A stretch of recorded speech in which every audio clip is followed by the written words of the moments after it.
nous nous proposons maintenant d'affronter la théorie du film, sur laquelle ce colloque se rencontre, à partir d'un de ces concepts majeurs, récurrent et particulièrement énigmatique dans sa transparence, le flux de la vie. Après avoir précisé son champ d'intervention et sa liaison organique avec l'idée de rétention de l'existence physique, il sera utile de les contextualiser, par exemple en leur créant un contre-champ, répondant arbitraire, mais pas tellement, constitué, entre autres possibles, des textes pertinents de Husserl, Franz Rosenzweig et de Krakauer lui-même, pris dans ses premiers écrits avant son exil aux États-Unis tout au moins. L'aspect déconcertant de théorie du film, la difficulté qu'éprouve le lecteur à en poser la juste approche, tiendrait peut-être à ce qu'il représente à la lettre un livre ésotérique, au sens où employer ce mot justement Krakauer pour caractériser le film de Citizen Kane. Il fonctionne sur deux registres. Sur le premier, on croit avoir affaire à une histoire culturelle et esthétique de la photographie et du cinéma, courante, plus ou moins rigoureuse, mais sans mystère, comme il s'en rencontre tant. Sur l'autre plan, nous butons sur l'indéfinissable d'un message à mi-chemin entre philosophie et spiritualité, cherchant à fixer les mots précis sur ce qui touche et blesse au plus profond une créature vivante, intelligente et affectible. Le croisement entre les deux lignes est aléatoire, dû à l'invention d'une technique à la finalité indécise, au succès invasif, mais il n'est pas arbitraire, comme si c'était la première esquisse de solution décisive espérée depuis toujours, recette du bonheur, jeunesse éternelle, secret de la santé et du salut, maîtrise artificielle de la vie. L'ordre de préséance entre les deux thèmes de réflexion ne fait pas équivoque pour Krakauer, il ne s'en cache pas. De fait, dit-il, mon propos dépasse de loin le cinéma proprement dit, l'analyse de nombreux films pour illustrer ma théorie, et une façon d'aborder le monde et d'exister en tant qu'être humain. Au point que le discours sur le cinéma, pour pénétrant et documenté qu'il se veuille, pourrait bien passer aussi pour l'alibi, le tremplin, l'ornement de surface sur lequel faire accepter une quête plus mystérieuse, ne devant son obscurité qu'à sa difficulté.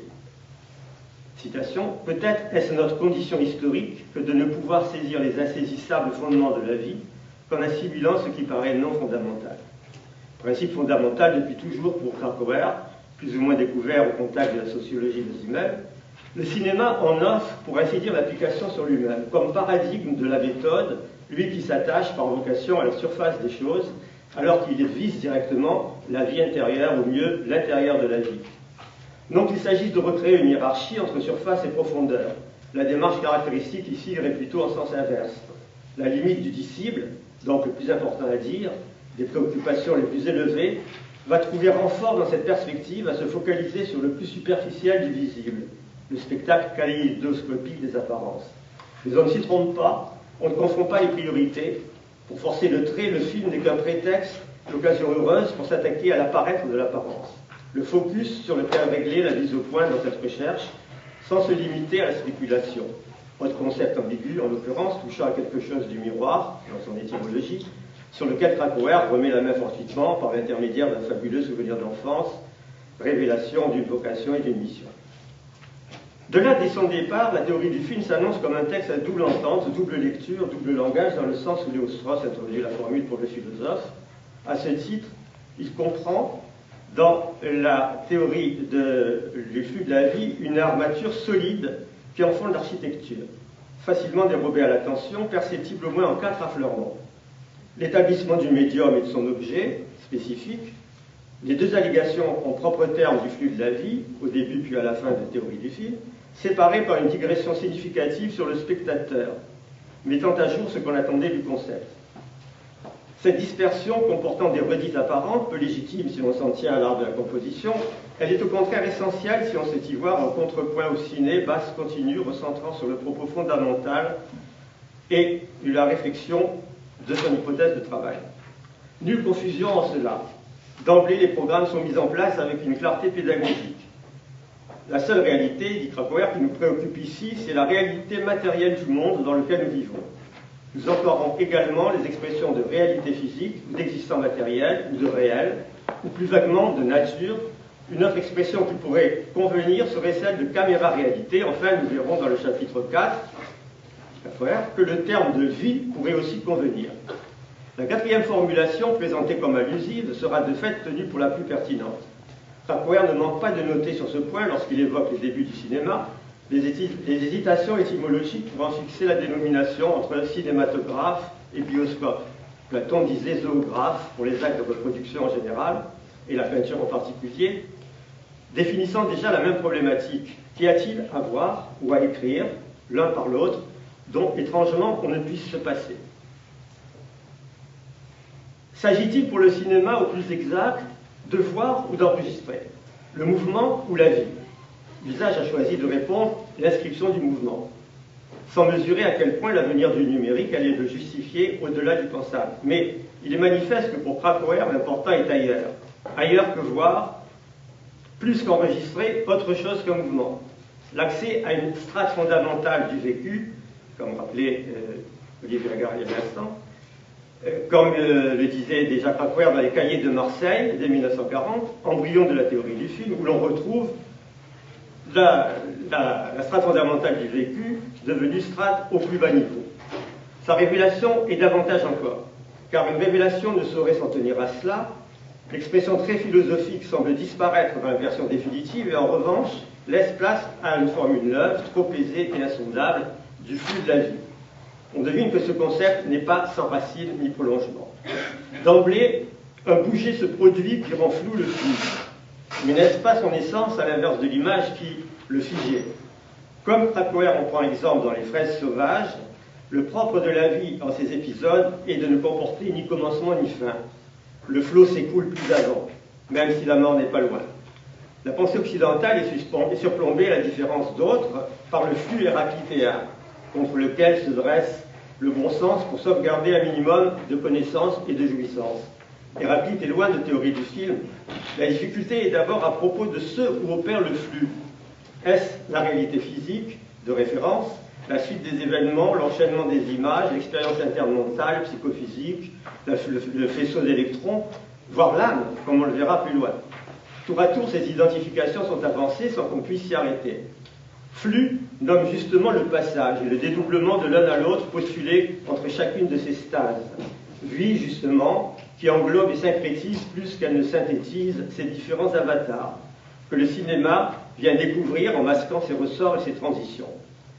Tout en effet est question de transition, de métamorphose, du physique au vécu, des corpuscules quantiques à la sensibilité filmique et sa synthèse psychique, du choc de particules en émotions déferlantes, mais aussi d'événements en histoire et en dernière instance, d'instant en instant, à l'infini de l'insensible discontinuité. Ce n'est pas sans raison que les premières approches du calcul infinitésimal portaient le nom de théorie des fluxions. La captation de l'objectif porte bien l'illimité dans sa logique, que seule la mécanique restreint, et quelque chose de plus, où l'intelligence est confondue. Dans son sillage, mouvement et immobilité, temps et éternité, toute une série de fameux couples, indissociables et mal assortis. La vision synthétique du cinéma tient à faire prendre conscience de ce passage primordial, mais aussi des vessies pour des lanternes, en venant y glisser son indiscrète interposition. Science, technique, art, magie, ce qui se fait et se défait dans l'analyse de la composition ultime de la réalité, comme de sa décomposition. Plénitude et évanescence de l'expérience vécue, ces deux pôles opposés, entre lesquels la caméra permet de circuler, et se joue sa synthèse et sa désagrégation, sa vérité vulnérable à sa recherche, sa tolérabilité où l'on pourra, ou nulle part. C'est pourquoi on peut comprendre, après s'en être légitimement étonné, que l'approche adéquate du film soit placée d'emblée sous le patronage de Proust. Citation: sur un mode authentiquement cinématographique, il ne cesse de grossir les plus infimes composantes ou cellules de la réalité, comme mues par le désir de repérer en elle le lieu et la source des forces explosives qui constituent la vie. Avant de rencontrer le soutien de deux collègues d'égale envergure, Joyce et Woolf, qui s'accordent avec lui pour décomposer les récits dans leurs plus petits éléments, voire microscopiques, pour leur ôter une unité factice que la vue ne possède pas, mais qui, de son désordre, fait son inégalable continuité, pris dans le continuum illimité de la réalité matérielle. Bref, Il s'agit de prendre, par divers artifices et disciplines méthodologiques, la mesure de la distance au-delà du monde matériel, où se donne à paraître une réalité que l'on puisse à bon droit appeler vie, dit Krakauer. Conclusion typiquement phénoménologique, qui dépasse Husserl pour rejoindre Empédocle. Krakauer le cite ici sans le vouloir, mais par une juste intuition du rapprochement légitime. Le continuum de la vie sans commencement ni fin, à dominante matérielle plutôt que mentale, ainsi par définition, il se déploie dans la dimension mentale, où il se réinvente comme résultat de dernière instance et immédiateté. La logique encore héraclitéenne de cette progression, à force de détermination matérialiste, tend naturellement à conclure que la vie sans fin, dans sa stupéfiante évidence supernaturelle, n'a pas de lieu plus propice où se manifester que dans le quotidien insignifiant, qui ne retient par rien, et que rien sinon ne retient, la rue, le cinéma. Ces deux derniers termes réunissent l'alternative nouvellement proposée, minimale et fatale, échapper à la rue pour entrer au ciné, où on l'y retrouve, et sortir du cinéma dans la rue, souvent autre que celle par où on est entré, point culminant alors de la surprise dans ce cercle infini, comme tous, à parcourir. À ce niveau peut porter un éclairage utile une curieuse digression sur le spectateur, où s'évoque laconiquement une source de satisfaction. Krakauer cite pour s'en inspirer amplement un auteur français des années 20, à qui fait ombrage un tonitruant homonyme, Michel Dard. Ce texte s'efforce d'analyser une sensibilité nouvelle dans le public nouveau que le film aurait révélé. Passive, personnelle, aussi peu humaniste ou humanitaire que possible, diffuse, inorganisée et inconsciente comme l'amibe, privée d'objets ou plutôt attachée à tout comme un brouillard, pénétrant tout comme la pluie, lourde à porter, facile à satisfaire, impossible à freiner, promenant partout comme un rêve éveillé, cette contemplation dont parle Dostoïevski, qui emmagasine sans cesse et ne rend rien. C'est un texte de 1928, et Michel Dard avait 20 ans à cette époque-là, on n'en a plus tellement entendu parler après, mais enfin c'est un texte splendide. Référence au Krakauer se complète par la jubilation d'une affinité imprévue. Il ici exprime le diagnostic d'un impressionnisme décadent, inquiétant, qui appellerait le pressentiment d'un fascisme pour l'éradiquer ou s'y abandonner. Dans les faits, ce sera paradoxalement les deux à la fois. Ce que cette contemplation finirait par rendre de ce trop absorbant. Bien qu'une telle lecture prophétique a posteriori puisse aussi se dégager des analyses contemporaines de Krakauer, elle ne se justifie pas dans le contexte de ce passage où il la retrouve. La théorie esquisse plutôt ici une dialectique fondamentale qui s'illustrerait dans l'addiction au cinéma entre une nostalgie de la vie manquante, perdue, et l'aspiration à ce qui n'a jamais encore été éprouvé ni imaginé, tout à conquérir sous ce nom. Une synthèse se tente entre ces développements divergents où Krakauer retraduit en quelque sorte d'art dans son propre langage. Il accentue le disparate et l'incohérence de la vie filmogénique à travers le personnage emblématique du flâneur, si essentiel, dont l'attention, en deux mots, justement se relâche. Révélateur parce que, autant qu'on le sache, c'est le flux qui l'atteint le plus fortement. Le flux à l'état pur, alors, pour ainsi dire. Phénomène en vrac, citation de Krakauer, taxi, bâtiment, passant, objets inanimés, visages, ainsi que les fragments d'événements qui les accompagnent. Il apparaît clairement que la vie vraie est ce courant chatoyant, allusif, infini, enchaîné de façon lâche. On comprend moins bien pourquoi ce monde disloqué, télescopé, serait de nature à réanimer le moi atrophié et solitaire. Une enquête sociologique, dans sa platitude, vient appuyer le texte aigu de von Hofmannsthal, auquel se réfère Krakauer, le substitut des rêves, pour décrire une situation de double aliénation politique et existentielle propre au spectateur. Le cinéma, vécu comme remède, ne risquerait-il pas de mettre en place une nouvelle mystification?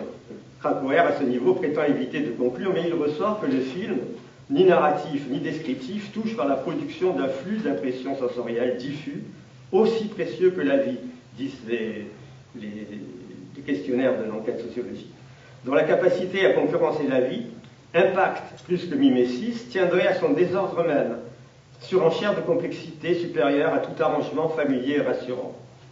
Comme si, organiquement, la vie manquait à la vie, et seule une correction apportée de l'extérieur, si un tel extérieur est pensable, artifice plus vrai que la vie, pouvait y suppléer pour procurer un sentiment de plénitude ou son ersatz. car au fond, il n'y aurait peut-être que des substituts et des ersatz suffisants, finalement, au jour le jour. En tout état de cause, il serait de l'ordre du flux, la roue papillotante de la vie, selon l'expression de Hofmannsthal. On se trouve ici dans ce qui se présentait comme simple digression ou parenthèse, sans doute au cœur le plus subtil de l'analyse. Dans une dialectique molle, plus suggestive et riche que le pas à 3 temps un peu raide de Hegel, une chaîne de substituts contre toute logique peuvent se laisser la place, l'une à l'autre, et rivaliser d'authenticité en surenchère fluctuante. Le cinéma en promet plus que le rêve plus que la vie, et la vie plus que le cinéma, et ainsi de suite dans tous les sens, pour parvenir aux choses mêmes dont on continue à soutenir le contresens de les attribuer à Husserl. Cette réalité ultime, originaire et immédiate, objet supposé d'une soif insatiable et frustrée. Dans cette aspiration, le détail primerait la vue d'ensemble, l'insignifiant le sens enfin révélé, l'indicible éclipserait de son évidence mutique le récit distinct et conséquent, offrant ce qu'il dérobait. Telle pourrait se résumer la tension de base sur laquelle Krakauer travaille dans Théorie du film. Le réel, la vie, le concret, dont tout en nous est supposé crier le désir, ne se propose que là où le réel s'effrite, se désagrège, se dissocie. Exigence existentielle, certes, discordante de la raison, elle coïncide étrangement avec le chemin de l'avancée scientifique et les conceptions de l'esthétique moderne. Pourtant, le film authentique, qui selon Krakauer se placerait le plus près de la vie, se situerait en contrepartie dans les marges de l'art au sens traditionnel. Serait-ce que l'art se reconnaîtrait alors à son tour d'être sans lieu, transcendance absolue. Mais oublié, en réserve de ce questionnement central, on doit relever la présence comme une menace d'une analyse qu'on trouve au tout début de l'ouvrage et ne semblant pas s'intégrer dans la logique de son développement. Si même le flux de la vie semble constitué par son affinité avec le médium, la disponibilité technologique, son contenu de prédilection, il n'en recouvre pas la totalité. Il laisse subsister une zone obscure dont on se demande avec quel aspect du médium elle va s'accointer. Notons en passant que cette disponibilité technologique, ajustée laborieusement, son aptitude à la mimétique du continuum, ne retient pas l'attention de Krakauer. Peu curieux par exemple sur ce point, comme son époque, de la recherche et de l'apport essentiel de Étienne Jules Marais, pour amener le défilement des images d'un allemand saccadé à quelque chose d'un fluide. Il s'agit là en effet de ce prétendu goût prononcé pour le matériau brut non encore consommé, par lequel le film favoriserait la déstructuration à l'encontre de la peinture. Il y aurait bien une propension schizophrénique du cinéma comme médium, une intention délibérée, ontologique, à déréaliser, provoquer le sentiment d'étrangeté, défamiliariser, un attrait pour ce qui se défait, le déchet, non seulement parce qu'il se rencontrerait là un élément impossible à éliminer de la réalité matérielle, catastrophes élémentaires, atrocités de la guerre, déchaînements de violence et de terreur, les débordements sexuels et la mort, événements qui tendent à submerger les capacités de la conscience, un programme. Certes, il n'avait pas laissé indifférent l'art dès sa naissance, mais Krakauer fait comme si la possibilité d'une froide observation appartenait à la seule caméra pour la représentation objective de l'extrême. Curieux sophisme, l'excitation et l'angoisse qui empêchent l'observation détachée seraient-elles filtrées par le film? Krakauer se garde d'expliciter ce sous-entendu et se contente de cette remarque qui ne résout rien. De fait, le médium a toujours manifesté une prédilection pour les faits de ce genre. On voit mal quelle qualité particulière va le favoriser sur ce terrain, ce qui, si c'était le cas, serait d'une gravité difficile à assumer. À qui ou à quoi alors faudrait-il reporter la prédilection? Les derniers chapitres de la théorie feront rebondir sur cette problématique les réflexions souvent commentées se rapportant à l'œuvre de Franju, avec plus de nuances, de réticence et de discrétion encore. Bien que ces interrogations restent chez lui à la marge, Krakauer laisse la question ouverte entre ces deux extrêmes inconciliables. De telles représentations contraignent le spectateur à devenir partie prenante de ces visions horrifiantes, presque à devoir en répondre.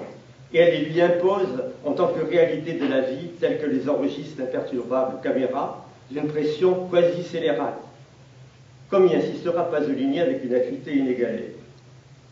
Jusque et y compris dans l'irrépressible jouissance que pourrait impliquer à la limite de la gêne cette participation forcée par procuration.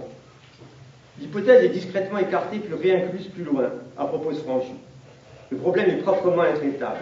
On ne saurait s'y soustraire par le cliché d'impuissance, c'est la vie. Il faut mettre à l'actif de Krakauer la virulence de sa conclusion, même s'il n'en rend pas raison. Rien n'est plus légitime que cette absence de retenue dans la représentation de scènes nous mettant hors de nous, comme on l'évoquait ce matin. Cela nous empêche de fermer les yeux sur l'aveugle poussée des choses. Serait-ce à dire qu'il faudrait prendre en compte cette poussée des choses antagoniste du flux de la vie? Force contre force peut-être, à jamais inconciliable. Ou, pire encore, laquelle serait-elle incluse dans l'autre? Allons plus loin que l'exigence hegélienne, déjà à la limite du concevable, définissant la vie de l'esprit comme ce qui retient en elle ce qui est mort. La prise en compte de l'image comme flux de vie, médiatisée et médiatisante, permettrait de s'attarder, de se complaire. Elle comporterait, sous couvert de distance à la réalité, une fruition irresponsable, où les interventions déjà mal assurées de l'éthique se trouveraient encore fragilisées par une casuistique sans grandeur ni dignité. C'est l'ambiguïté irrémédiable de tout recours conceptuel à une nature profonde de l'homme, à la réalité, à la vie. Elle conduit à se livrer aux exultations et au réconfort des messianismes ou des utopies.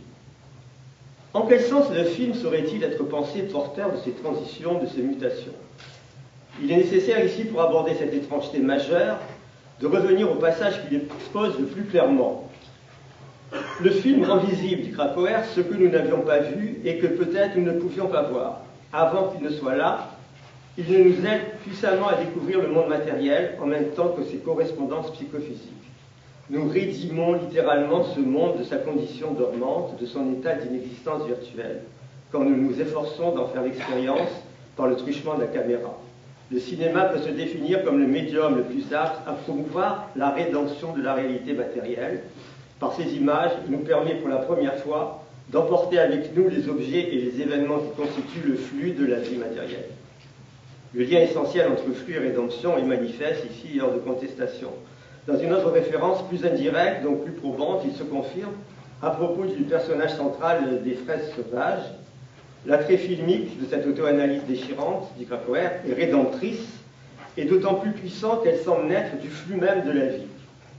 Les rôles des divers facteurs impliqués sont là distribués de manière différente, l'élément directement rédempteur est dans le retour psychologique du héros sur son passé, facteur qui est d'habitude déprécié par Krakauer. Cependant, c'est par son effet révélateur de l'incohérence irrémédiable, de la dissolution de la vie passée à peine remémorable, qu'il en vient à l'attrait filmique.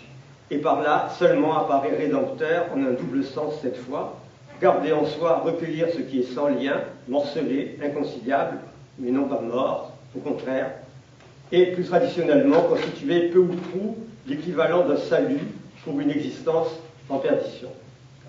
Pour ramener à une proportion conciliable la démesure qui s'expose dans ce rapport entre deux termes qui n'ont jamais été habitués à se rencontrer au cinéma ni ailleurs, essayons de condenser le débat sur trois plans.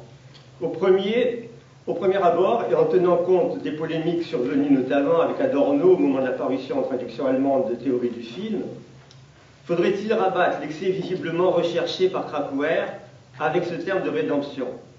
Est-ce solide pour un lecteur ordinaire? Il ne l'est pas dans le milieu de formation que connut l'auteur, bien au contraire. Pourtant, il reste intempestif dans son application au film, sans précédent. Ramené au moins dans le titre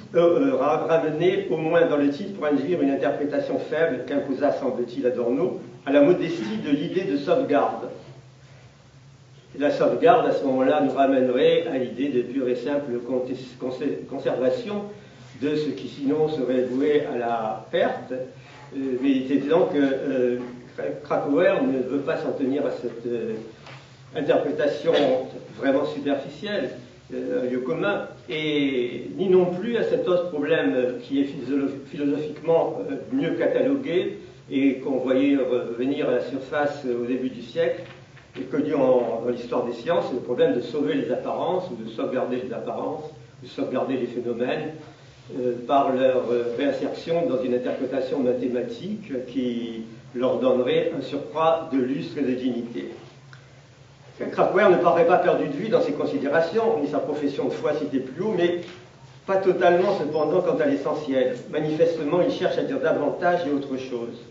Pour une lecture plus rigoureuse et respectueuse, la moindre qu'on puisse exiger, il ressortirait que l'élément opérateur de cette rédemption, son rôle de médiateur attendu d'ordinaire d'un Messie, reviendrait au film en tant que proclamé affine au flux de la vie. C'est donc en dernière instance au flux de la vie en personne, sous l'espèce du film. La vie court en effet de risques, recouverte par les idéologies, les abstractions, les clichés pacificateurs, ou révélée à nu, vit certes alors, dans son disparate, sa dispersion, la perte de tout sens. Dans les deux cas, risque de perdition. Il demande réparation au sens juif de la rédemption, le fameux tikkun de la tradition kabbaliste, qui n'est pas rachat, mais bricolage efficace pour remettre en état ce qui s'est brisé en morceaux et récupérer ce qui était contenu dans ces vases, c'est-à-dire réhabilité. Le médium doit être des deux bords pour assurer son efficacité, de l'ordre de la brisure et de l'ordre de la continuité, principe esthétique et métaphysique à la fois, fidélité réaliste et transfiguration. La richesse supérieure de la vision krakoérienne par rapport à ce voisinage tiendrait à corser le défi en postulant cette provocation absolue. La réparation n'est pas ce qu'on attend, mais de retrouver l'essentielle brisure de la vie, vie qui n'est nulle part ailleurs qu'en cette brisure, ramenée à vif par le cinéma, rendue à éprouver et à supporter sous cette forme éclatée de sa vérité. Un peu de Nietzsche au passage. On serait alors en présence d'une sorte de gnose spéculative dont l'opérateur salutaire serait le flux de la vie, jouant dans le domaine des idées plus que sur le terrain du salut des âmes, sans l'exclure tout à fait. Non sans rapport avec les approches sur des aires différentes de Benjamin, Bloch ou Lukács. Ce qu'il y a à sauver ici, ce n'est pas immédiatement l'homme déchu, mais la matière improprement méprisée et ravalée. Messianisme typique du renversement gnostique des valeurs, du haut et du bas, que la roue symbolise. L'idée se voit déboutée de sa prétention séculaire au profit de la réalité matérielle, dont elle ne saurait être au mieux que l'émanation, la lente et miraculeuse, bien que naturelle, élaboration. On se trouverait là dans les parages de l'idéologie marxisante, ou mieux encore, dans la lignée de réflexion comme celle de Bataille et de son étude sur le bas matérialisme et la gnose. Thèse respectable, elle n'exclurait pas l'interprétation plus traditionnelle de la rédemption individuelle. La position non dogmatique, anti-idéologique de Krakauer se marque fortement par son choix délibéré des concepts ou des formes d'analyse qui dévoient le plus de l'identification où l'on croirait pouvoir l'enfermer. Mais il pourrait bien s'agir, à l'horizon de sa recherche, de rendre la vie à elle-même, l'assurer d'un contentement réel, d'indemniser l'individu des frustrations et des impostures subies dans la réalité telle qu'elle est. Une telle lecture globalement satisfaisante laisserait cependant une zone d'ombre singulière signalée plus haut. Il faudrait, pour préciser cette interprétation, en faire dire plus à Krakauer qu'il ne consent et que nous voudrions entendre parce qu'il le suggère, comme s'il parvenait à nous attirer dans les hésitations intimes de sa pensée. Gardons-nous ici de toute proclamation sur ce qui est convenable ou non après Auschwitz, dont l'écho flotte dans l'entourage.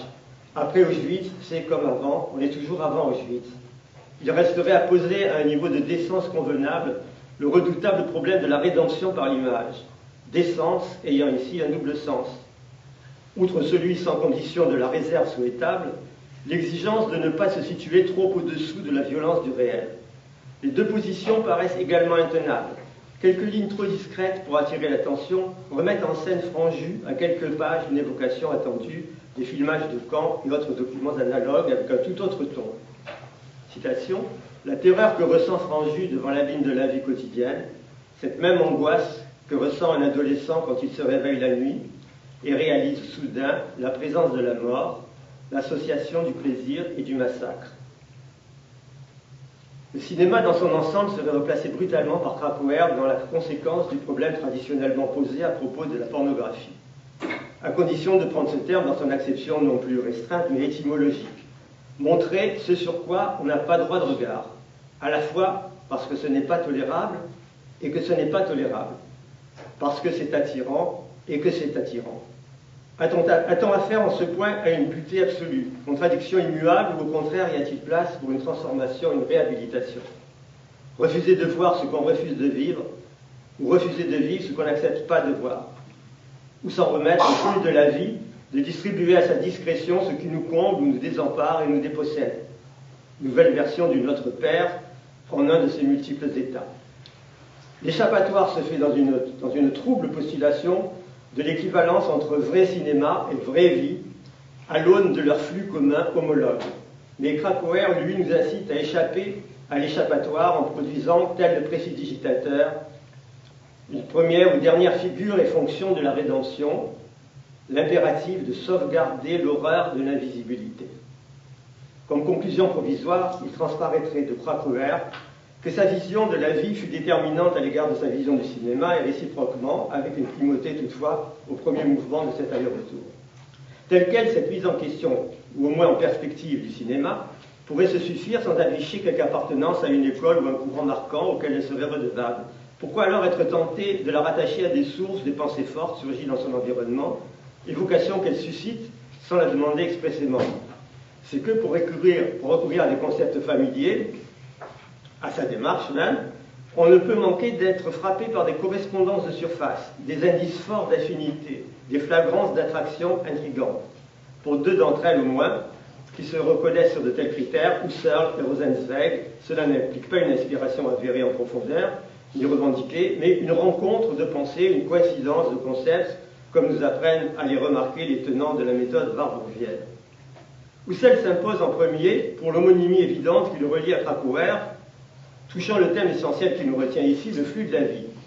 Y a-t-il ou non emprunt sur ce concept? Ce serait un point difficile à établir et dont l'élaboration ne serait pas décisive, car il ne s'agit pas de filiation philosophique, mais d'une transfiltration plus informelle, d'autant plus intéressante à repérer. Même si Krakauer, comme ses contemporains, s'est tourné vers la phénoménologie explicitement et en a une connaissance sérieuse, affinée dans les débats avec Simmel, Bloch et Adorno. Le concept de flux de la vie est fondamental chez Husserl, bien plus que ceux que le public a retenus et sa position toujours sous-entendue comme allant de soi. A priori, pour d'autres analyses, elle ne fait pas l'objet d'un questionnement explicite. De plus, à l'articulation entre les deux volets de la pensée husserlienne, la conscience et la vie, le second tentant insensiblement à prendre dans l'histoire le pas sur le premier. Toujours considéré comme déjà donné par sa radicalité, il va sans dire s'appliquer à la temporalité proprement et à la liaison des données originelles. Leur autotransmission en continu, sans solution de continuité. Postulat secret de la méthode par surcroît, parce qu'il requiert le vécu, l'opus délicat de la doctrine, avec lequel Husserl éprouvera une telle satisfaction résistant à tous les efforts pour la dissiper. Ces deux passages des idées directrices, dont on est sûr, au moins, que Krakauer les pratiquait, sans exclure pour autant les autres, suffisent à signer la légitimité du rapprochement. Husserl, la racine de nouvelles possibilités eidétiques, celle d'amener sous le regard l'objet non regardé, de remarquer à titre primaire ce qui n'était remarqué que latéralement, de faire ressortir ce qui était sans relief, de rendre l'obscur clair et encore plus clair, c'est dans le développement continuel de saisie en saisie que nous saisissons d'une certaine façon le flux lui-même de la vie en tant qu'unité. Cette mise en place fondatrice du flux avec un regardé va se préciser dans un écho indéniablement cinématographique, de plus lié à la corrélation de l'attention et la distraction qui sont à la racine de la structuration du flux. Le mode du regardé a pour horizon des vécus non regardés. Ce qui est vécu sous un mode d'attention avec une clarté croissante a pour horizon un arrière-plan d'inattention. On retrouve bien là la conception centrale de Krakauer sur le rapport privilégié au réel que constitue la distraction, dans son mouvement équivoque de ne faire attention à rien tout en étant disponible pour tout. La flânerie du regard, d'autant plus aiguë et comblée par l'inattendu du visible, où s'enracine la symbiose du flux de la vie. Ici opère la connexion organique avec le cinéma, dont ce sera un peu dogmatiquement le critère d'authenticité. En retour, Husserl, sans le vouloir mais sans doute le savoir, décrit bien dans cette analyse phénoménologique de base le principe technique et esthétique qui anime le mouvement et l'art propre à l'œil chercheur de la caméra. Plus radicalement, il écrira, Husserl, « Tout vécu réel est nécessairement un vécu qui dure, et avec cette durée, il s'ordonne à un contenu sans fin de durée. Autrement dit, il appartient à un unique flux de la vie qui s'écoule sans fin. Chaque vécu peut délimiter sa durée, mais le flux du vécu ne peut ni commencer ni finir. » N'y aurait-il pas là l'origine de cette strate fondamentale à quoi se reportait Krakauer, où le film pouvait prendre matrice, et dont le signe de reconnaissance sera bien ce caractère de sans fin, endless, endlos, à titre de fond, mais aussi de matière, quand bien même il ne pourrait se donner que dans des épisodes découpés, finis. Signe qu'il postule pour décrire la spécificité du flux, et à travers lui, de la réalité physique et de la vie, tous pris dans l'étoffe d'un sans fin primordial. Dans des écrits plus tardifs de Husserl, il sera précisé la propriété primitivement subie, englobante de ce mouvement d'organisation toujours préalable à toute expérience, qui ne se donne pas comme chaos, dissociation irrémédiable, où aucun départ ne saurait se prendre, c'est-à-dire qui se donne. Une synthèse supérieure s'accomplit dans le flux qui avance de moment de vie en moment de vie, synthèse la plus générale et la plus primordiale. mouvement même de la caméra, sous ces deux concrétisations symétriques, capter l'image et la resituer, ou paradoxalement, la mécanique la plus fruste et la plus sophistiquée paraît apporter son appoint décisif et si délicat à mettre au point, au rendu de la vie. N'en déplaise à Bergson qui persiste à les opposer, non sans raison par ailleurs. Ces raisons qui n'en seraient pas pour Husserl, au motif que cette avancée de la vie, comme celle de l'image qui sautille à ses côtés, par l'intermédiaire de la crémaillère ingénieuse l'entraînant à la cadence voulue, sont prises et enchaînées dans le même flux. Mais le texte qui va le plus loin dans l'élaboration husserlienne du flux de la vie, la rend apte à une confrontation avec l'usage de Krakauer, se trouve peut-être dans ces lignes de la conscience intime du temps, qui sont l'écho d'un cours professé en 1905. Le flux, c'est la subjectivité absolue, et il a les propriétés absolues de quelque chose qu'il faut désigner métaphoriquement comme flux. Quelque chose qui jaillit maintenant en un point d'actualité, un point source originaire, et une continuité de moments de retentissement. Pour tout cela, les noms nous font défaut. Paradoxalement, on peut avoir l'impression qu'avec des moyens, des objectifs et des ambitions différents, Krakauer n'est pas indigne de la profondeur extrême de Husserl, ici aux confins du pensable. Chez le premier, elle affleure à la surface insignifiante des choses, au détour d'une errance où se révèle à l'occasion d'une description fortuite, minutieuse, moment éphémère, quelque chose d'essentiel insondable. Jeu d'indices, trahissant le tout en un clin d'œil, par le travail des mots, pour mettre à jour, amener au niveau de la conscience ce pourquoi, généralement, les mots manquent, et le plus souvent persistent à manquer. Le cinéma vient relayer opportunément ce manque, en particulier lorsqu'il est muet. Mais la convergence des deux philosophes n'apparaîtra jamais aussi bien que dans ce passage, dans l'écoulement, sauf une ostension, une présentation de plus en plus proche de quelque chose, une présentation de la même chose. Dans le flux originaire, il n'y a pas de durée. Dans le flux, il y a des phases de vécu et des suites continues de phases. Il appartient à l'essence de la constance que ce qui persiste puisse persister, soit sans se changer, soit en se changeant. Mais dans le flux, et par principe, ne peut apparaître aucun fragment de non-flux. Cette dernière référence permet de se rendre compte de deux distinctions importantes tenant à la spécificité du flux chez Husserl. D'abord, il semble avoir été précédé par une notion plus floue et métaphorique d'écoulement, pour s'imposer exclusivement par la suite, manifestement différent. Il ne s'agit pas de noter que le temps passe et charrie le changement dans son cours. Ce n'est pas non plus la durée, interprétation de moments non analysables, mais un milieu originaire foncièrement homogène, texture de la vie, dit Krakauer, de tous les jours, où il ne peut entrer que des jours, ou des fragments de jours, mais qui devient aussi la matrice des motifs qui lui sont associés, l'étoffe dont ils sont tissés, et par là même matériaux et contenus cinématographiques.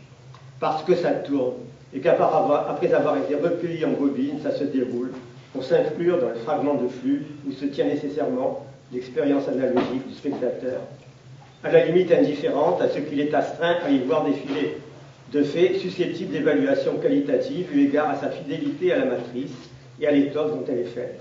Moins elle s'en distingue, mieux c'est. Pour atteindre son but, donner de la vie. Il pourrait n'être pas question ici de mimésis. Husserl disait qu'entre le temps du monde et le temps du flux, il ne saurait s'agir d'une figuration du type du portrait. On pourrait dire aussi que pour Krakauer, s'il y a mimésis encore, au sens d'Auerbach, qu'il cite, ce n'est d'aucun contenu, fût-ce de la durée, mais de la donation, du flux comme contenu. La remarque vaudrait aussi pour Proust. Quant à Rosenzweig, si ses relations avec Krakauer furent plus personnelles qu'avec Husserl, elles devaient se solder par une rupture.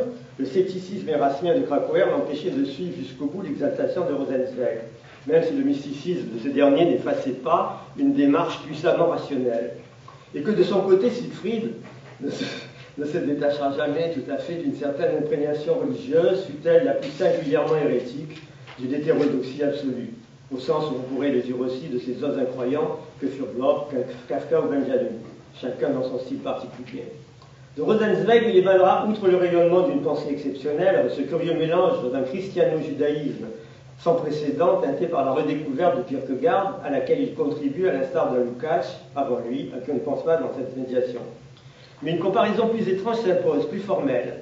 À considérer l'œuvre majeure de Rosenzweig, l'étoile de la rédemption, et en s'essayant à une projection, une superposition sur la théorie du film, comme on procède pour deux clichés ou deux figures géométriques, voire deux textes, dont on veut faire ressortir les correspondances et les différences, on est surpris de découvrir entre ces deux œuvres la communauté d'au moins 5 thèmes majeurs en positions stratégiques différentes.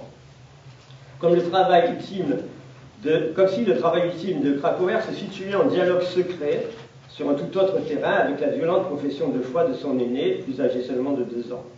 Cette hypothèse, même si elle ne préjuge pas une intention délibérée, offrirait une clé de lecture intéressante, esquissant à son horizon l'idée non formulée que pour cette génération désenchantée, le film puisse tenir la place du livre unique comme source de révélation profane et prescription d'un commentaire infini. Ces thèmes mis en avant pourraient s'énumérer: vie, révélation, rédemption, spectateur, tragédie. Prendrait-on en compte l'éventualité parfois suggérée que l'habillage théologique présent parfois chez Krakauer puisse n'être qu'ironie ou dérision, pour mieux marquer sa distance avec un milieu et des idées dont il se voudrait définitivement éloigné? Ici traduirait au contraire l'empreinte indélébile d'une influence vivifiante impossible à effacer.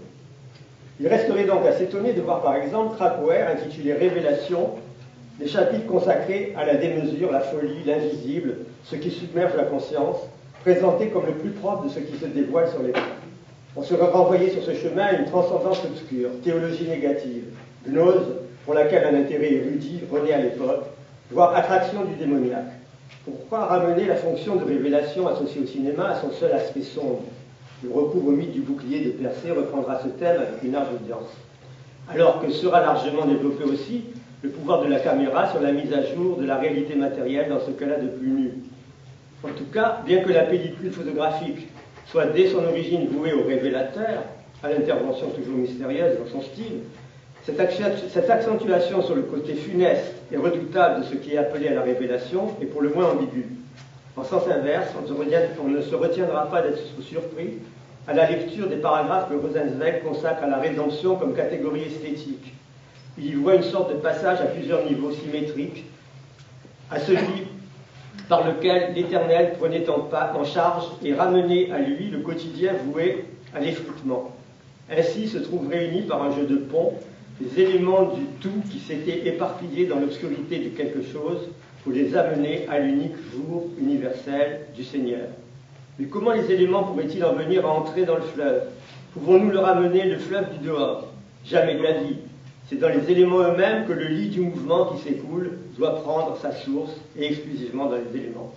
Le passage qui recouvre presque mot à mot ce que dit Krakauer sur le rapport entre le flux de la vie et les événements qui s'y trouvent pris.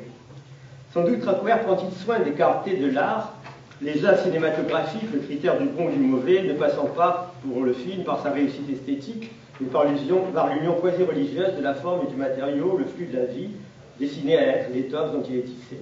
En contrepartie, sitôt cette condition remplie, son rôle salvateur s'affirme dans la plus pure tradition messianique.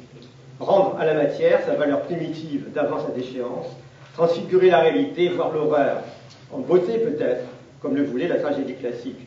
Précisément, Krakauer élimine la tragédie et le tragique comme catégorie, qui suppose un ordre préalable, un cosmos dérangé à réhabiliter.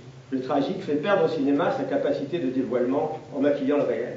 Mais, rebondissement krakauérien de Grothendieck, l'œuvre d'art déconsidérée chez celui-là, à cause de son aura trop pompeuse et d'une emphase trompeuse, est présentée sous l'espèce d'un paradoxe pathétique.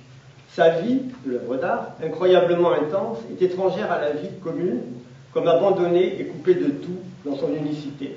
Elle aussi est sans abri, catégorie de finitude, mais valorisante, comme le paysage chez Krakauer au passage des Tilleuls. Elle a besoin d'un chez-soi, d'un pont.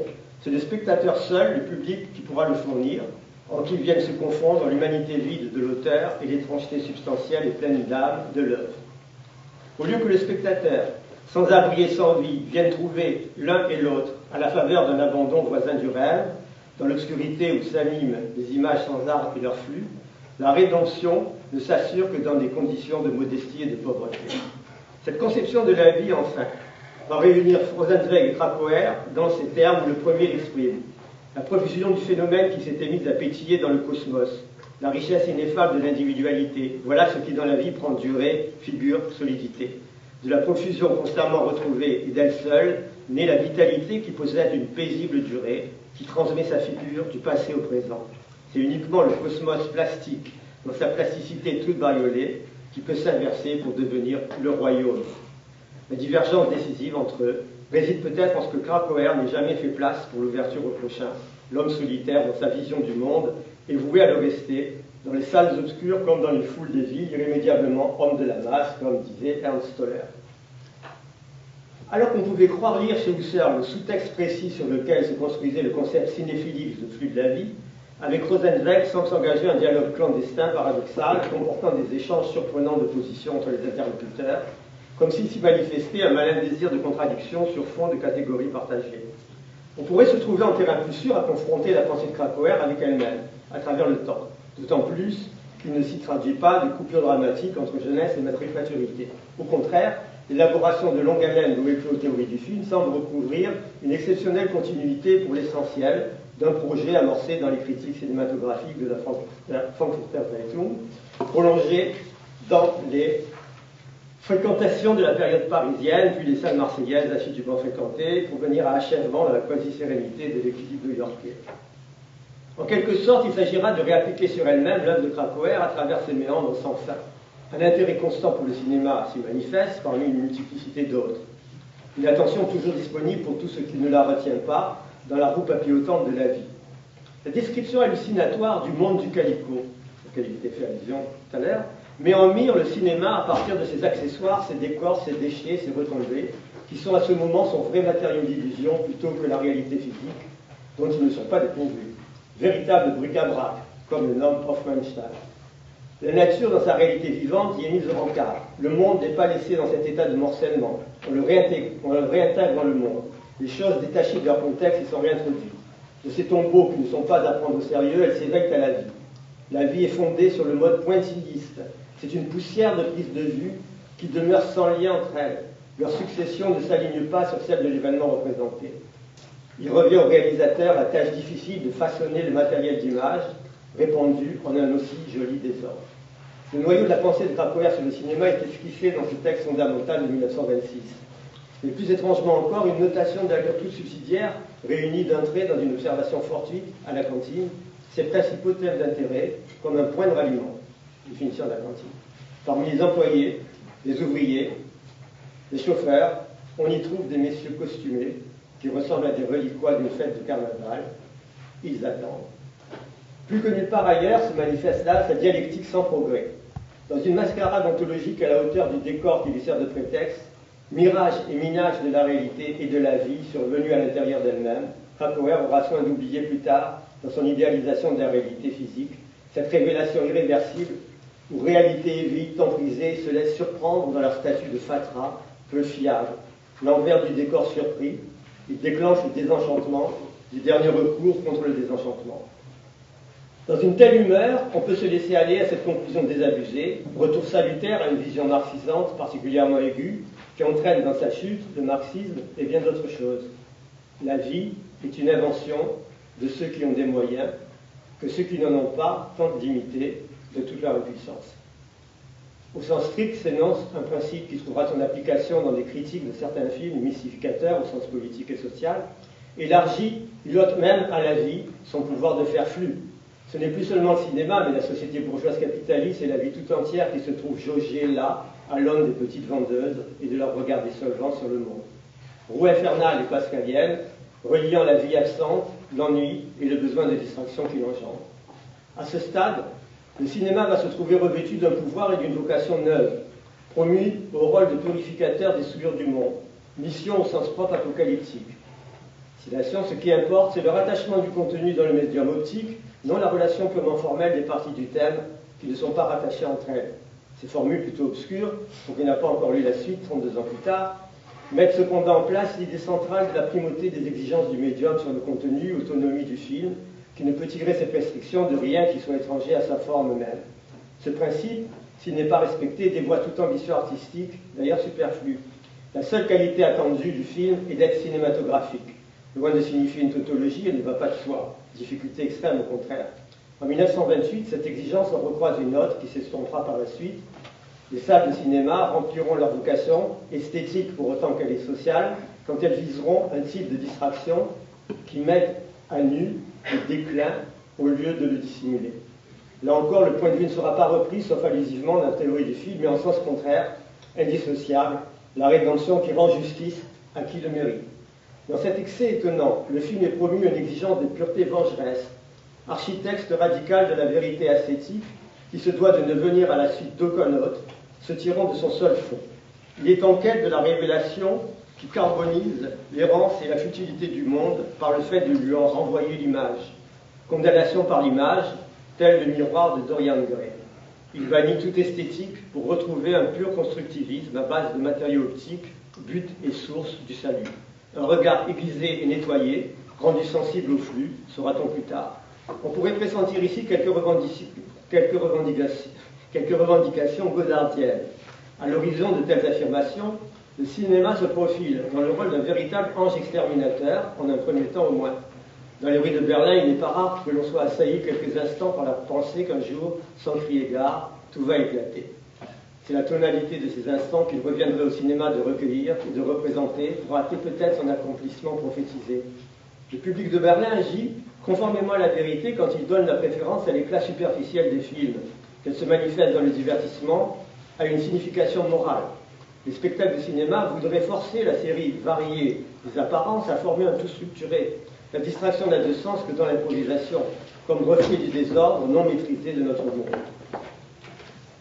Le cinéma conventionnel recolle les morceaux après coup et les représente comme des structures naturelles.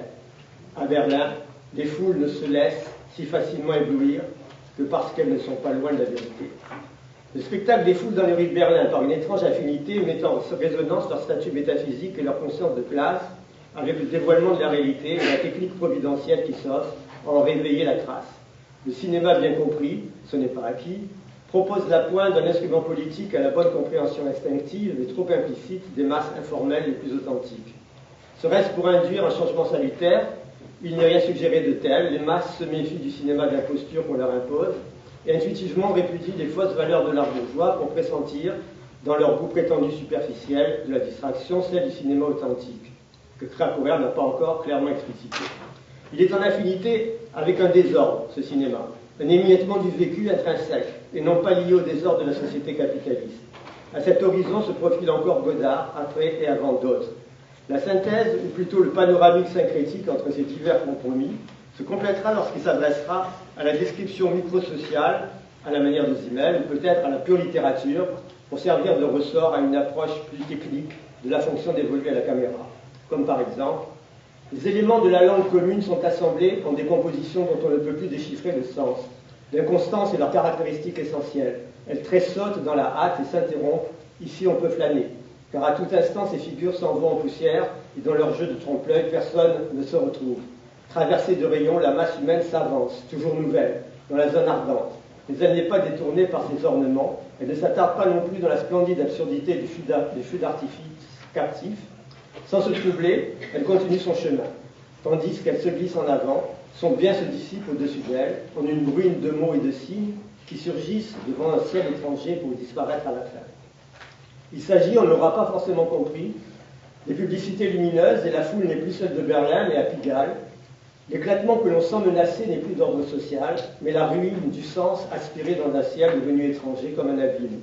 Par surcroît, cette masse sans revendication est au plus haut point cinégénique.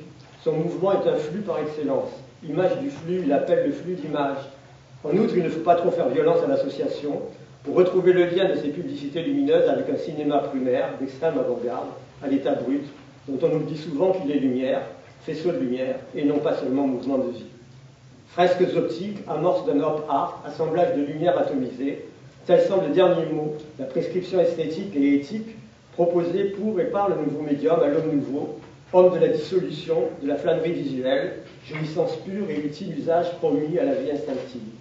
Résolution des contradictions insolubles, sinon, cette véritable sotériologie par l'image, voire la perception flashée, va plus loin que ne l'osera jamais la théorie du film, plus tempérée dans la même direction, tentant le compromis dans et par le flux. Cependant, le point aveugle de cette démarche de Krakower est déjà, comme il le restera plus tard, dans la compréhension de l'artifice onto-biotechnologique, croix de la pensée depuis les Grecs, l'opération du continuum opaque, voire réfractaire à la raison, si elle ne semble pas poser problème à l'intuition. Sa méconnaissance de Étienne Jules Marais, pour qui c'était au contraire l'obsession d'une vie et le principe d'une découverte, empêche Krakower de focaliser sur le problème qu'il sous-entend pourtant à tout moment. Paradoxalement, une digression futile, démarche dont il a la grâce de feuilletoniste, va lui permettre d'aborder l'aporie par un détour qui est plus qu'une métaphore, une analogie technologique. À propos du voyage en chemin de fer, décrit dans une coloration proustienne. Plus le voyage est lointain, plus il se mue en flottement. Alors le processus de la marche du train s'objective dans la succession rapide des images. Non des seules images, mais de toutes les choses perçues par nos sens. Les images ne se fondent pas les unes dans les autres, elles changent par bonds. Le corps se précipite directement en elles, et c'est seulement par cette surprenante rencontre avec elle qu'il perçoit véritablement le voyage dont il est presque le plus à même de ressentir la permanence. Forme ultime du mouvement, c'est qu'il semble parvenir à l'immobilité alors que tout bouge alentour. La gare, un passage qui ne dit rien, dehors, sans discontinuer, passent les trains. Le voyage en train, et non pas du tout le thème romantique du voyage, devient dans cette étude cinétique le lion révélateur du produit cinématographique.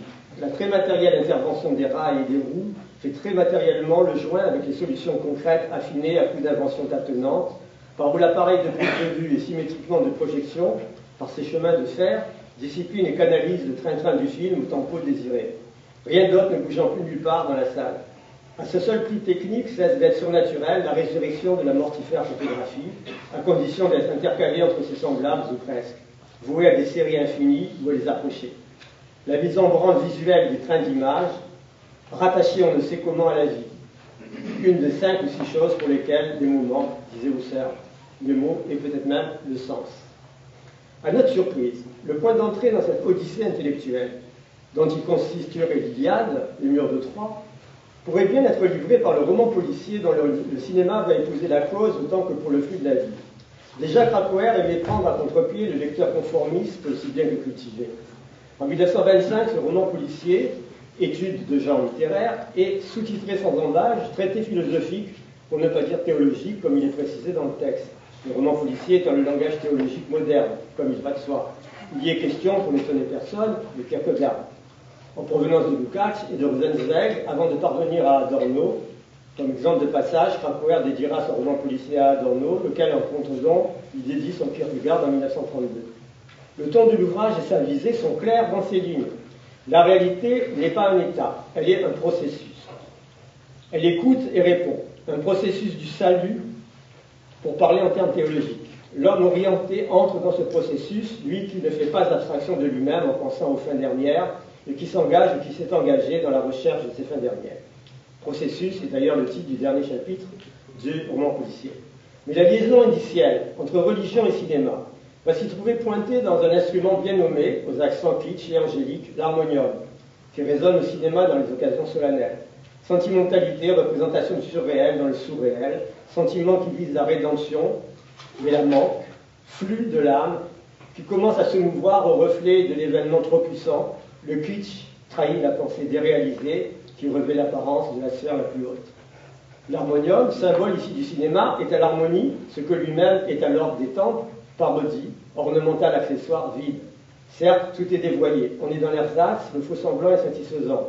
Mais il n'est pas clair de dire dans quel sens il joue pour dénaturer. Est-ce la religion qui veut prendre la place du cinéma et le fausse, l'âme de la vie, ou l'inverse? La clé de la destination conduit le processus, de l'intrigue policière, de la pensée, de la vie, est livrée dans cet extrait en des termes presque identiques à l'épiphanie, d'allure rapportée, qui clôt la théorie du film. L'homme orienté, pour qui le monde d'en bas appelle la rédemption qui en est absente, ne vit la rédemption surréelle qu'à la fin de la réalité et ne se situe pas dans cette fin, mais dans la tension vers cette fin. Il vit dans les sphères intermédiaires, mais le royaume lui-même n'est pas sa vie. Ce qui est réel, c'est le désaccord, la déchirure. Dans ces mots s'exprime la réserve par laquelle, in fine, l'auteur se désolidarise à la fois de Kierkegaard et du mysticisme. Il anticipe clairement sur ce que sera le statut de la réalité pour le cinéma, et en retour le devoir du cinéma à l'égard de cette réalité. Il s'agit là sans conteste d'une vraie position philosophique. La vie concrète n'est pas le royaume, mais tension vers le royaume, ou plutôt tension tout court. Si Krakauer ne refuse pas de recourir au langage mystique, ici de Kierkegaard, c'est seulement au langage et à la lecture ou aux solutions qu'il véhicule, un peu à la manière d'un Kafka, suggérant que seul un monde profane de part en part, sans lisibilité, de toute transcendance est absente, peut se destiner authentiquement à une prise mystique, où toute réalité apparaît comme un double sens, dont l'un soit vide, mais non inopérant, jamais prévisible ni repérable par un signe formel. Tantôt c'est au registre mystique que revient ce sens vide, tantôt au concret. Un compromis semble possible et suggéré dans un passage rayé par Krakauer dans son manuscrit, pourtant très éclairant sur sa trajectoire sur le plan esthétique. S'il est vrai pour l'art en général qu'il vise la rédemption, son thème est plutôt la réalité qui l'unifie dans la sphère esthétique, et ce n'est que pour autant que le réel tend vers la rédemption, qu'il en capte le reflet. Le kitsch reflète dans le domaine esthétique la déformation que subit le messianisme en puissance par une réconciliation prématurée. La théologie, comme le cinéma, unie par une attraction secrète, se retrouverait comme forme d'expression le plus appropriée pour parler l'humain. Les solutions qu'ils proposent seraient de même nature, renvoyant à leurs illusions mutuelles. Serait-ce la clé de l'énigme, comme dans un mystère policier? Serait-ce renvoyant en dernière instance, pour référence, paradigme de la recherche cinématographique, le but de sa tension, à la fascination du feuillage agité par le vent, pensant à l'Empédocle de Straub et Huillet, ou plus encore à ce souvenir d'enfance intensément rappelé par Krakauer dans l'avant-propos de théorie du film, le ciel reflété dans une flamme, image minimale de la réalité saisie dans l'immobilité de son mouvement, où tout le développement ultérieur serait contenu, tant du monde que de la vocation de Krakauer et de son aboutissement en théorie du film. En conclusion, sans prétendre une généalogie historique de la pensée de Krakauer sur le cinéma, on a pu voir comment la découverte du flux de la vie, plutôt tard venue en tant que telle, inscrite en sous-main dans la continuité de sa recherche, lui a permis de requalifier le réalisme dans des résonances infiniment plus subtiles et de dépasser la critique sociale à la Balach, du film comme instrument de mystification au service des classes dominantes, pour atteindre l'envergure d'une authentique philosophie.